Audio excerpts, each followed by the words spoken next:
Suite à l'une des affaires de meurtre les plus choquantes de l'année 2024, Luigi Mangione se retrouve au centre d'une tempête juridique. Ce jeune homme de 26 ans, originaire de Baltimore, a été au centre de tous les grands reportages depuis qu'il a été arrêté au McDonald's en tant que personne recherchée pour le meurtre du PDG de United Healthcare, Brian Thompson. Après son arrestation, Mangione a fait d'incroyables révélations au tribunal et est actuellement détenu sans caution. Quelles sont ces nouvelles informations et comment influencent-elles l'enquête? Voici la liste que j'ai dressée. Luigi Mangione, accusé de 5 crimes. La chronologie des événements qui ont conduit à l'arrestation de Luigi Mangione est intrigante. À commencer par le meurtre choquant de Brian Thompson, PDG de United Healthcare. Thompson a été brutalement assassiné à l'extérieur de l'hôtel New York Hilton Midtown, à Manhattan, New York City, le 4 décembre 2024. Selon des témoins oculaires et des rapports de police, Thompson a été abattu de plusieurs balles à bout portant par un tireur masqué qui portait un sweat à capuche et s'est enfui à bicyclette. Le tireur aurait attendu plusieurs minutes à l'extérieur de l'hôtel avant de viser Thompson, ce qui laisse penser qu'il s'agissait d'une attaque préméditée. Alors que l'enquête se poursuivait, les autorités ont exhorté toute personne ayant des informations sur la fusillade à se manifester. Elles ont offert une récompense pouvant aller jusqu'à 60 000 $ pour toute information conduisant à l'arrestation et à la condamnation de l'auteur de la fusillade. Brian Thompson était une figure bien connue du monde de l'entreprise, dirigeant l'une des plus grandes sociétés de soins de santé des États-Unis. Son assassinat a fait des vagues dans le secteur et au-delà, soulevant des questions sur les motifs potentiels et les suspects. L'affaire a pris une tournure dramatique lorsque Luigi Mangione est apparu comme une personne d'intérêt. La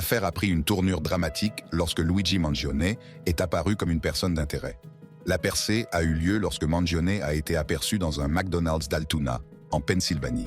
À la suite d'un tuyau donné par un employé du McDonald's, la police est rapidement intervenue pour l'appréhender. L'arrestation a été exécutée avec précision, les agents encerclant le fast-food et s'assurant que Mangione n'avait aucune chance de s'échapper. La scène était tendue, les spectateurs n'ayant pas conscience des événements dramatiques qui se déroulèrent devant eux. Lors de son arrestation, une fouille des affaires de Mangione a révélé une découverte surprenante. Les autorités ont trouvé un pistolet et un silencieux, tous deux apparemment fabriqués à l'aide d'une imprimante tridimensionnelle. Le chargeur de l'arme était garni de 6 balles et une autre balle à pointe creuse a été trouvée en vrac dans le sac de Mangione, ce qui laisse supposer qu'il était prêt à commettre des actes de violence. Il a également été trouvé en possession d'une fausse carte d'identité. Une fois Mangione en garde à vue, l'enquête a pris une nouvelle tournure. Les détectives ont travaillé jour et nuit pour monter un dossier contre lui, en examinant chaque élément de preuve et en explorant tous les angles possibles. Les charges retenues contre Mangione étaient graves et multiples, englobant non seulement le meurtre de Brian Thompson, mais aussi toute une série d'autres délits. Outre le meurtre de Brian Thompson, Mangione a été accusé de port d'armes à feu sans permis, une infraction grave passible de lourdes peines. Le fait que l'arme à feu ait été fabriquée sans licence et par des moyens non conventionnels n'a fait qu'aggraver la gravité de cette accusation. En outre, la possession d'un silencieux, en particulier d'un silencieux fabriqué à l'aide d'une imprimante tridimensionnelle, constituait un élément de preuve essentiel. Les silencieux sont fortement réglementés en raison de leur utilisation potentielle dans le cadre d'activités criminelles, et leur possession est illégale sans les permis appropriés. Ce chef d'accusation, combiné aux autres, a permis de dresser le portrait d'un suspect profondément impliqué dans des activités illicites, utilisant des technologies de pointe pour mener à bien ses activités criminelles présumées.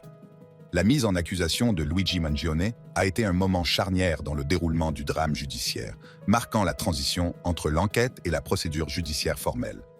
La comparution a eu lieu peu de temps après l'arrestation de Mangione et a attiré l'attention des médias et du public. L'un des résultats les plus importants de la comparution a été le refus d'accorder une caution à Mangione. La décision de refuser la caution a été prise sur la base de plusieurs facteurs, notamment la gravité des accusations, le risque potentiel de fuite posé par Mangione et la nécessité d'assurer la sécurité publique. L'accusation a fait valoir que les actions présumées de Mangione démontraient une volonté de s'engager dans des activités criminelles violentes et préméditées, faisant de lui un danger pour la communauté s'il était libéré. Le refus de la caution signifiait que Mangione resterait en détention alors que la procédure judiciaire se poursuivait. La déclaration du gouverneur Josh Shapiro, selon laquelle Mangione serait probablement transféré dans un établissement pénitentiaire de l'État, signifie que les preuves contre lui sont accablantes. Malgré cela, Mangione affirme qu'il est victime d'un coup monté et qu'il ne sait rien du meurtre. Luigi Mangione affirme qu'il est victime d'un coup monté. Lors de leur perquisition, les policiers ont découvert une série d'objets qui allaient bientôt devenir essentiels dans l'affaire Mangione. Parmi les découvertes les plus significatives, on trouve un montant stupéfiant de 8 000 $ en liquide, soigneusement empaqueté et caché. Cette importante somme d'argent a immédiatement éveillé les soupçons, suggérant des motifs possibles ou des liens avec des activités illicites. Outre les dollars, les agents ont trouvé 2 000 $ en devises étrangères, ce qui complique encore la situation et laisse supposer l'existence de liens ou de transactions internationales. L'élément le plus intriguant découvert au cours de l'enquête est sans doute un sac conçu pour bloquer les transmissions.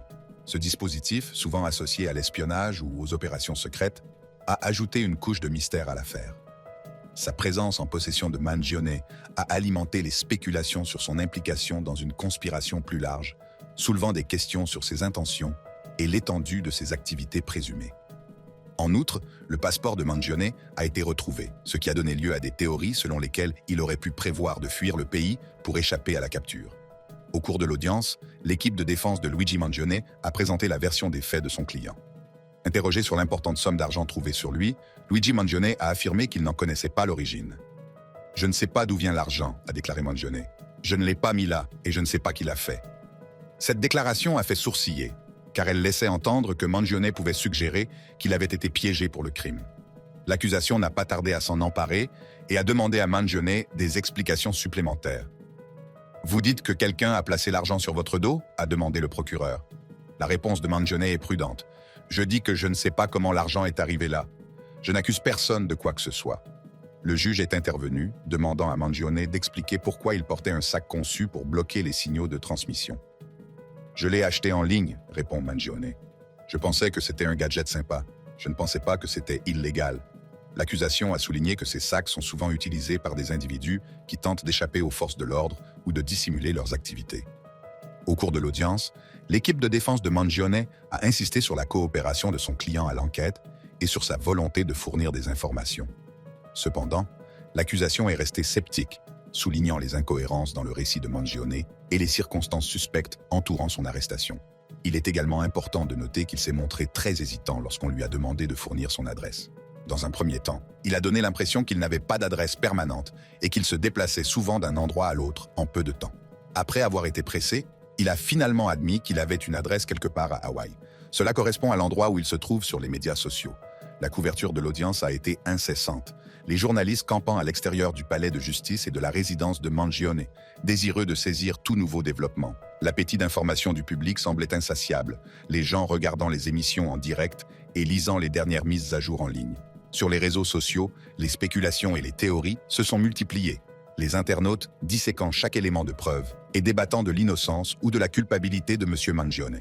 Certains ont même affirmé que la photo du tireur ne correspondait pas à celle de Mangione. Au fur et à mesure que l'enquête progressait, le public a trouvé de nouvelles preuves à charge contre Mangione, notamment un manifeste manuscrit qui le présentait comme un anticapitaliste radical. Luigi Mangione avait un manifeste. Le lien de Mangione avec United Health, l'une des plus grandes entreprises de soins de santé au monde, n'était pas direct, mais plutôt idéologique. Il n'a jamais été employé ou directement impliqué dans l'entreprise, mais il nourrissait un profond ressentiment à son égard. Cette animosité découlait de son mépris plus général pour les entreprises, en particulier celles du secteur de la santé, qui, selon lui, privilégiait les profits au détriment du bien-être des individus. United Health, avec ses revenus considérables et son influence significative dans le secteur, est devenu le symbole de tout ce que Mangione méprisait dans le capitalisme. La découverte du manifeste a changé le cours de l'enquête après la mort tragique du PDG de United Health. Ce document, minutieusement écrit à la main, a été retrouvé parmi les effets personnels de Mangione au cours de l'enquête. Il ne s'agit pas d'un simple recueil de pensées aléatoires, mais d'un récit méticuleusement élaboré qui met à nu son idéologie anticapitaliste. Le manifeste est rempli de critiques sur la cupidité des entreprises, citant notamment United Healthcare comme exemple parfait d'une entreprise qui, selon lui, exploite les individus à des fins de profit financier. Le manifeste met l'accent sur les revenus considérables générés par United Healthcare, qu'il dépeint comme un symbole de la cupidité et de la démesure des entreprises. À ses yeux, l'entreprise incarne les échecs d'un système capitaliste qu'il juge intrinsèquement défectueux. Jessica Tisch, commissaire de la police de New York, a décrit le manifeste comme une fenêtre sur l'état d'esprit de Mangione. Le document montre clairement que Mangione n'est pas seulement un individu mécontent, mais quelqu'un qui a consacré beaucoup de temps et d'efforts à exprimer ses convictions. La découverte du manifeste n'est pas un incident isolé. Les enquêteurs ont également découvert une série de messages en ligne postés par Mangione, en particulier des critiques de livres sur Unabomber sur Amazon. L'Unabomber, également connu sous le nom de Ted Kaczynski, est un terroriste national condamné et un ancien professeur de mathématiques. Il est connu pour avoir commis une série d'attentats à la bombe par courrier qui ont tué 3 personnes et en ont blessé 23 autres sur une période de près de 20 ans. Entre 1978 et 1995, Kaczynski a commis une série d'attentats à la bombe par courrier visant des universités, des compagnies aériennes et d'autres organisations. Ces bombes étaient souvent fabriquées à partir de matériaux simples, tels que des boîtes en bois, des tuyaux et des explosifs. En 1995, Kaczynski a envoyé un manifeste de 35 000 mots au New York Times et au Washington Post, dans lequel il exposait ses opinions anti-technologiques et appelait à une révolution contre la société moderne. Ce manifeste, intitulé « La société industrielle et son avenir », a été publié plus tard sous forme de livre. En 1996, le frère de Kaczynski, David, a reconnu son style d'écriture dans le manifeste et a contacté le FBI. Ted Kaczynski a été arrêté le 3 avril 1996 dans sa cabane du Montana. Il a ensuite été reconnu coupable de nombreux chefs d'accusation fédéraux liés aux attentats à la bombe par courrier et a été condamné à la prison à vie sans possibilité de libération conditionnelle. Il s'est suicidé en prison en 2023. Ses messages reprenaient les sentiments exprimés dans son manifeste, renforçant ainsi l'image d'un homme profondément ancré dans ses opinions anticapitalistes. Au fil de l'enquête, le manifeste est devenu un élément central pour comprendre les actions de Mangione.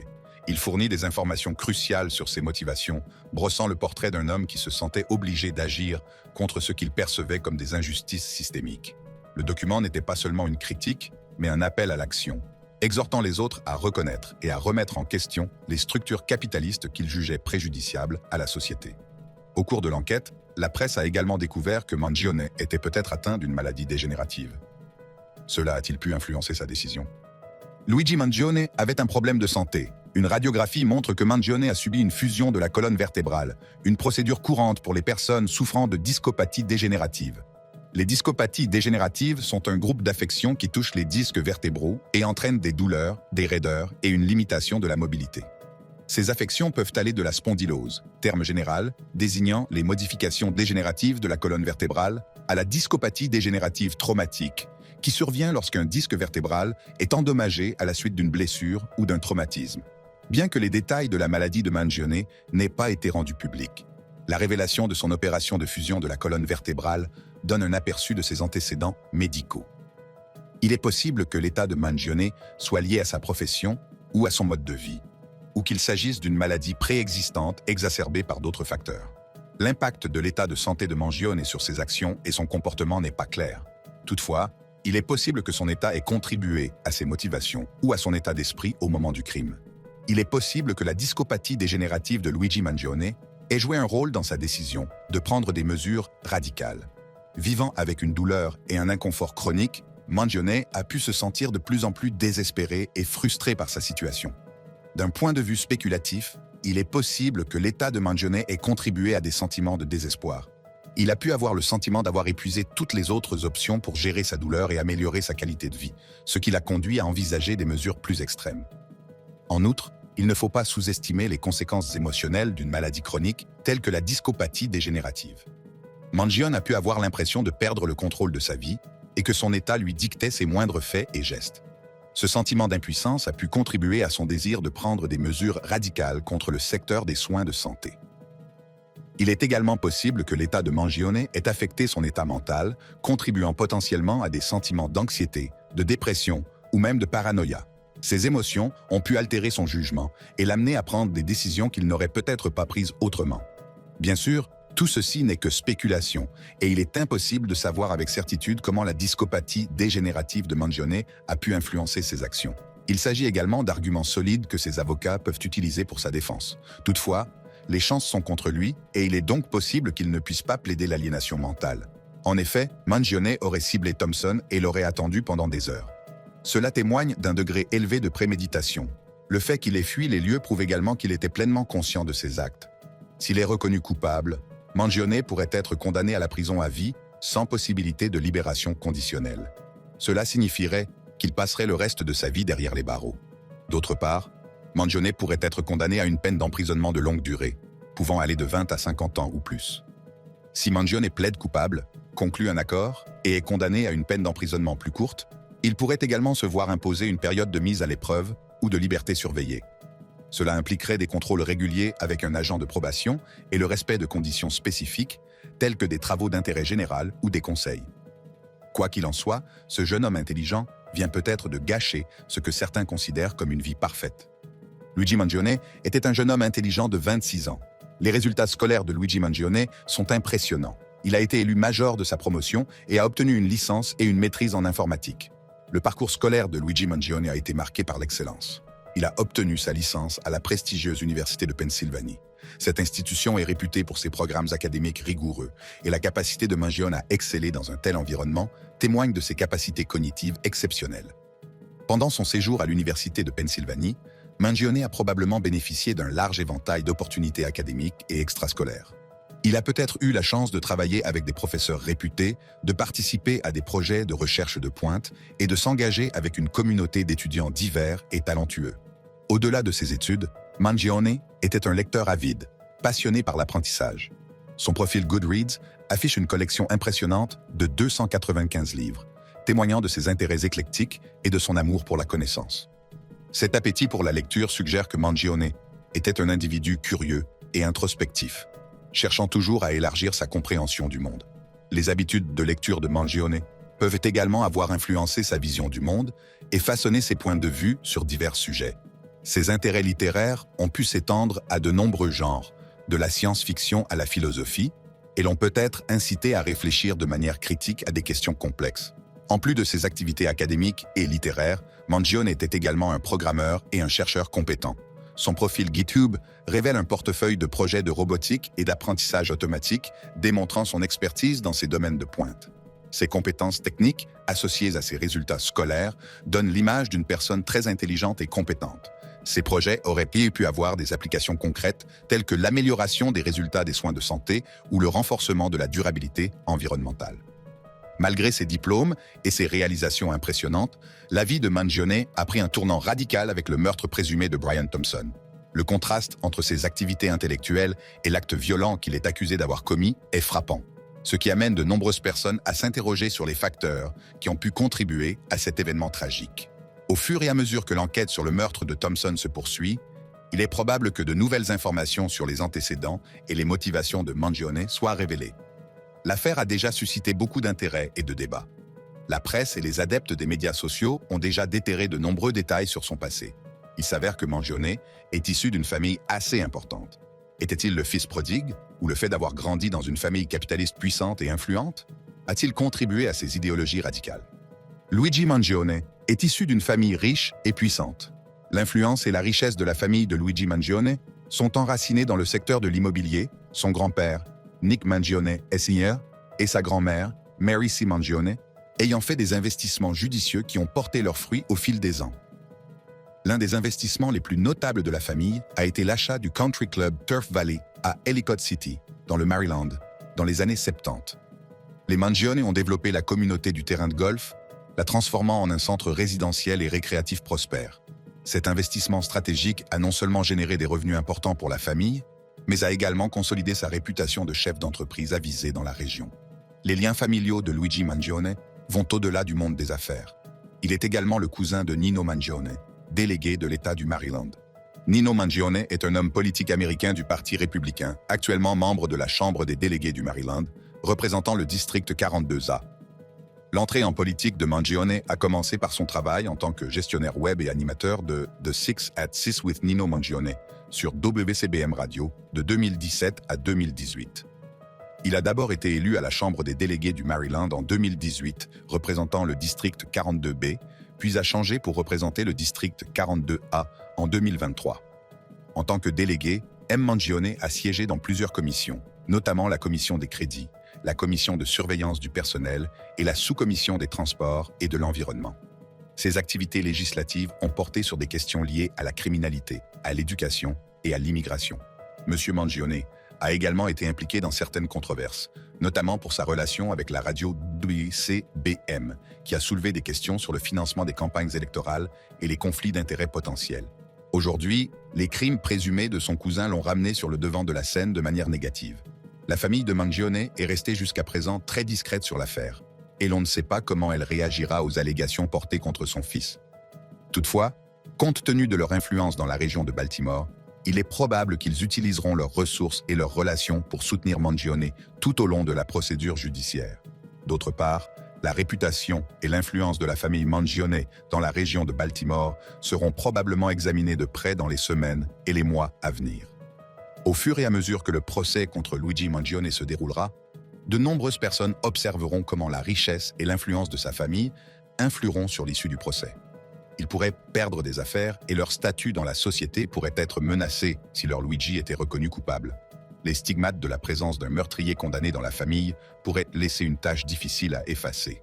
L'affaire a déjà déclenché une tempête de feu sur les médias sociaux, Luigi et sa famille faisant face aux réactions négatives du public, alors que les théories du complot se multiplient. Est-ce le début de la fin pour Luigi et la famille Mangione, ou y a-t-il un moyen de s'en sortir? Luigi Mangione met les médias sociaux en ébullition. Avant les événements choquants qui ont propulsé Luigi Mangione sur le devant de la scène, il menait une vie que beaucoup qualifieraient d'ordinaire. L'un de ses anciens camarades de classe, James Sandberg, donne un aperçu du caractère de Mangione pendant la période où ils étaient ensemble à l'école. Sandberg décrit Mangione comme un type tout à fait normal, quelqu'un d'accessible et d'amical. Il se souvient de Mangione comme d'un gentil garçon, un sentiment partagé par d'autres personnes qui l'ont connu au cours de ces années. L'attitude et le comportement de Mangione n'ont jamais été une source d'inquiétude, ce qui rend les récentes allégations contre lui encore plus perplexes pour ceux qui se souviennent de lui dans le passé. Outre sa vie privée, Mangione a maintenu une présence modeste sur les médias sociaux. Son compte X, avant l'incident, ne comptait que 500 adeptes. Ce compte, à l'instar de sa vie, était relativement calme et banal. Cependant, à la suite des allégations, la présence de Mangione sur les médias sociaux a connu une transformation explosive. Le nombre de ses abonnés a grimpé en flèche pour atteindre plus de 300 000, reflétant la curiosité intense du public pour l'homme qui se cache derrière les gros titres. Alors que les spéculations allèrent bon train et que des milliers de personnes suivaient le compte de Mangione sur X, son compte a été soudainement suspendu. Le propriétaire de X, Elon Musk, a déclaré qu'il n'était pas au courant de la suspension du compte de Mangione, promettant de se pencher sur la question. Peu après cette déclaration, le compte zéro a été rétabli. Cela est logique puisque Mangione est considéré comme innocent jusqu'à preuve du contraire. Instagram a adopté une position différente et a supprimé le compte de Mangione presque immédiatement après son arrestation. Au fur et à mesure que les détails de l'incident apparaissent, les médias s'emparent rapidement de l'affaire, désireux de découvrir tous les aspects de ce cas sensationnel. Les gros titres parlent de trahison et d'intrigue, brossant le tableau d'un crime qui semble presque trop incroyable pour être vrai. Le public a lui aussi été captivé. Les plateformes de médias sociaux bourdonnant de théories et de spéculations sur les motivations de Mangione et les circonstances du meurtre. Immédiatement après l'attentat, l'incrédulité et la curiosité ont dominé. Comment quelqu'un comme Mangione, décrit par ceux qu'il connaissait comme un gentil garçon, a-t-il pu être impliqué dans un acte aussi odieux? La frénésie médiatique n'a fait que s'intensifier au fur et à mesure que de nouvelles informations étaient révélées. Les journalistes ont campé devant les salles d'audience et les commissariats de police dans l'espoir d'apercevoir Mangione ou d'apprendre de nouveaux détails sur l'affaire. Les plateformes de médias sociaux étaient remplies de messages et de commentaires, chacun offrant une perspective ou une théorie différente sur ce qui s'était passé. L'une des théories les plus répandues sur les médias sociaux suggère que les actions de M. Mangione s'inscrivent dans le cadre d'une conspiration plus vaste. Cette idée a captivé l'imagination de nombreuses personnes, les utilisateurs spéculant sur les liens potentiels entre Mangione et des personnalités ou des organisations puissantes. L'idée d'un agenda caché ou d'un complot obscur a ajouté un élément de mystère à l'affaire, attirant ceux qui aiment découvrir des secrets et démêler des histoires complexes. Une autre théorie populaire propose que le meurtre ne soit pas personnel, mais qu'il s'agisse d'un travail pour le compte d'autrui.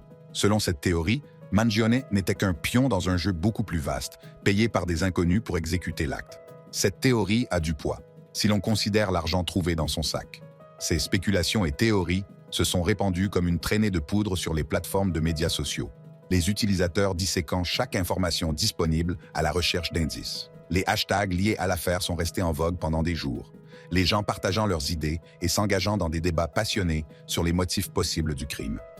La frénésie des médias sociaux a non seulement permis à l'affaire de faire les gros titres, mais a également contribué à l'intérêt croissant pour la vie personnelle et les antécédents de M. Mangione. Bien que Mangione ait été inculpé, il est important de rappeler qu'il n'a pas été condamné. Jusqu'à ce que sa culpabilité soit prouvée au-delà de tout doute raisonnable, nous devons tous garder l'esprit ouvert. Essayez de ne pas faire circuler d'informations non vérifiées sur l'affaire, car les médias sociaux ont ce qu'il faut pour causer des dommages irrévocables à la réputation et à la carrière d'une personne. Merci de votre attention. Jetez un coup d'œil aux autres cartes sur l'écran.